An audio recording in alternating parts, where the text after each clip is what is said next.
तथा मस, LCM and HCF. हम देख रहे हैं लेवल 1 का पार्ट 20। चलो कुछ क्वेश्चंस करते हैं। देखो ये पहला क्वेश्चन आपके स्क्रीन के सामने है। वह न्यूनतम संख्या ज्ञात कीजिए जो 1 से 15 के बीच सभी अभाज्य संख्याओं से विभाजित हो। Find the smallest number which is divisible by each prime number between 1 and 15। सबसे पहले तो आप ध्यान दो, क्या हमें फाइंड आउट करना है? हमें न्यूनतम संख्या निकालनी है। न्यूनतम संख्या मतलब तुरंत हमारे दिमाग में क्लिक करेगा कि हमें एलसीएम तो निकालना ही है, एलसीएम निकालना ही है। मैंने आपको बताया था जब भी छोटी से छोटी संख्या, न्यूनतम संख्या, स्मॉलेस्ट नंबर, ये सब बातें आ जाए तो आपको समझ में आना चाहिए कि एलसीएम निकालना है। 1 से 15 के बीच अब देखो सभी अभाज्य संख्याओं से वो विभाजित भी होनी चाहिए संख्या। तो सबसे पहले आप 1 से 15 के बीच जितनी अभाज्य संख्या हैं वो लिख लो। एक तो अभाज्य संख्या नहीं है, 2 है, 3 है, 5, 7, 11, 13, इतनी हमारे पास ये 6 संख्याएं अभाज्य संख्याएं हैं जो 1 से 15 के बीच है। इसके बाद आता है 17 जो कि 15 से ज़्यादा हो जाएगा। ठीक, तो 6 संख्याएं हमारे पास हैं जो 1 से 15 के बीच हैं। अब देखो बच्चों, आप जब इसका एलसीएम निकालोगे 2, 3, 5, 7, 11 का, तो मैं एक बात बताता हूँ आपको। देखो समझो, आप हम एलसीएम निकालते हैं तो क्या करते हैं? मान लो हमने 4 और 8 का एलसीएम निकाला तो क्या करते हैं? 2 से यहाँ पे डिवाइड करते हैं तो 2 दूनी 4 और ये 2 चौके 8, फिर 2 से, मतलब इधर आप देखोगे ना तो इधर ये जो संख्याएं हम लेते हैं वो प्राइम नंबर्स होती हैं। देखो 2 भी प्राइम, 2 यहाँ भी प्राइम, इधर सब प्राइम फैक्टर्स होते हैं।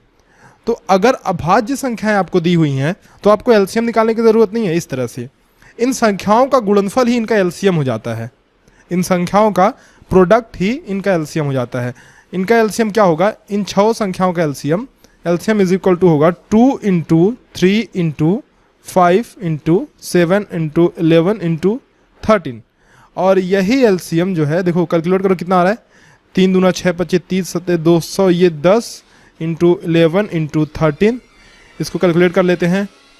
210 गुणे 11 कितना आ रहा है हमारे पास? ये 11 कम 11, 11 दूना 22, 2310, और इसमें 13 का गुणा करेंगे तो गुणे 13, ये 13 कम 13 हासिल 1, 13 39, 41 हासिल 4, 13 26, 4 30, 30030।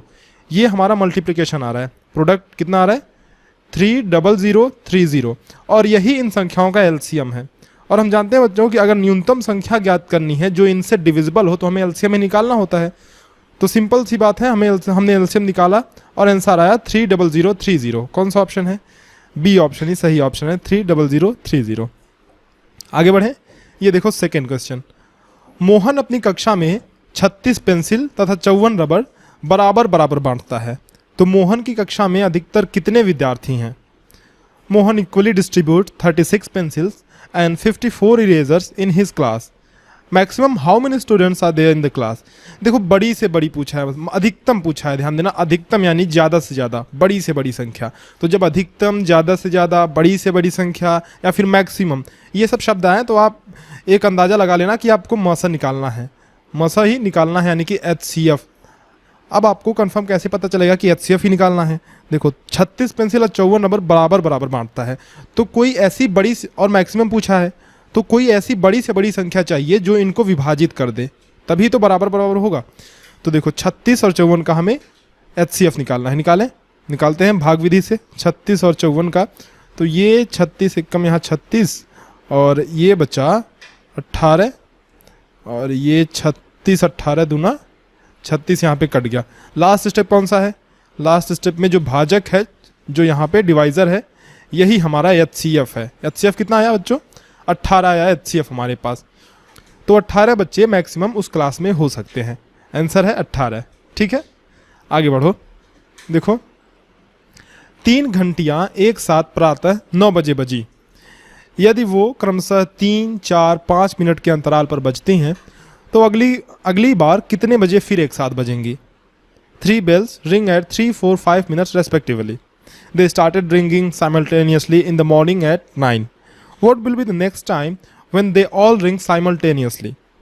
3 घंटियाँ कितने बजे बजी? पहले 9 बजे। 9 बजे ये घंटियाँ बजी। उसके बाद एक घंटी बजती है 3 मिनट के बाद, एक घंटी बजती है 4 मिनट के बाद, और तीसरी घंटी 5 मिनट के अंतराल पर बजती है। तो आप ध्यान दो बच्चों, कभी ना कभी ऐसा टाइम आता होगा ना कि ये घंटियाँ एक साथ बजती होंगी। जैसे मान लो इस पॉइंट पे बजी, ठीक है, इस पॉइंट पे। अब इससे आगे मान लो 3 और 4, पहले 2 घंटियों का एग्जांपल हम लेते हैं।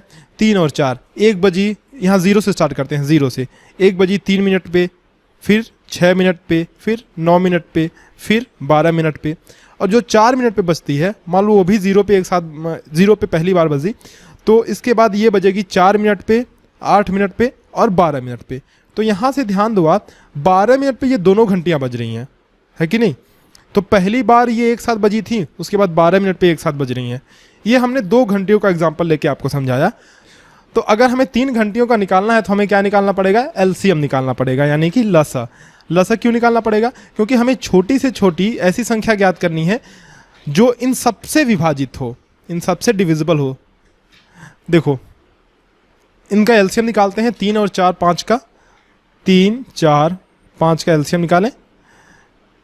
यहाँ से 2 से हमने डिवाइड किया, 3 नहीं कटेगा, 2 दूनी 4 और 5, फिर 2 से डिवाइड किया, 3 नहीं कटेगा, 2 एकम 2 और 5, फिर 3 से डिवाइड किया तो ये 1, 1 और 5, फिर 5 से हमने डिवाइड किया तो ये सारे के सारे 1 हो गए। कितना एलसीएम आया? 2 गुणे 2 गुणे 3 गुणे 5, 2 इंटू 2 इंटू 3 इंटू 5, 2 दूना 4, 3 12 25, 60। 60 हमारा एलसीएम आया। इसका मतलब ये है कि एक बार एक साथ बजने के बाद 60 मिनट पे फिर तीनों घंटियां एक साथ बजेंगी। तो क्वेश्चन में क्या कह रहा है? 9 बजे एक साथ बजी थी, तो 9 बजे के बाद 60 मिनट मतलब 1 घंटे, 1 घंटे बाद फिर एक साथ बजेंगी। तो अगला टाइम कब होगा? 10 बजे। बी ऑप्शन ही सही ऑप्शन है। देखो 10 बजे ये फिर घंटियां एक साथ बजेंगी। समझ लिया ना आपने क्वेश्चन को? अगर नहीं समझे हो तो एक बार फिर से थोड़ा सा रिपीट करके देख लो, समझ में आ जाएगा। अच्छा क्वेश्चन है। आगे चलते हैं। ये 4th क्वेश्चन देखो क्या लिखा हुआ है। यदि 2 संख्याओं का मसा 12 है तो निम्न में से कौन सी संख्या उनकी लसा होगी? If HCF of 2 numbers is 12 then which of the following number is there LCM? इस तरह का थियरी हमने अभी तक नहीं पढ़ा है, क्योंकि एक हमने पढ़ा था जिसमें LCM और HCF का मल्टीप्लिकेशन था, और हमने पढ़ा था LCM और HCF कैसे निकालते हैं। लेकिन इसमें क्या है? इसमें बस एक ही डेटा दिया हुआ है कि 2 संख्याओं का मसा जो है वो 12 है, तो निम्न में से कौन सी संख्या उनकी लसा होगी? अब मैं समझाता हूँ। देखो किन्हीं ग्रुप ऑफ नंबर्स का जो LCM होता है वो हमेशा HCF से डिविजिबल होता है। मतलब जैसे मैं एग्जांपल के तौर पे अगर आपको बताऊं, 8 और 4 का हम पहले LCM निकाल रहे हैं, तो LCM कितना आएगा बच्चों? 8 और 4 का आएगा। इसको आप निकालोगे तो 8 आएगा। और 8 और 4 का ही अगर हम HCF निकालें, यानी कि मसा निकालें, तो ये आएगा 4। ठीक बात है। तो अब यहाँ ध्यान दो आप, जो LCM आया वो तो 4 से डिविजिबल है ना। तो किन्हीं भी संख्याओं का जब हम LCM निकालते हैं और HCF निकालते हैं तो जो LCM आता है वो हमेशा HCF से डिविजिबल होता है। तो अब देखो ऑप्शन से इसको चेक करो।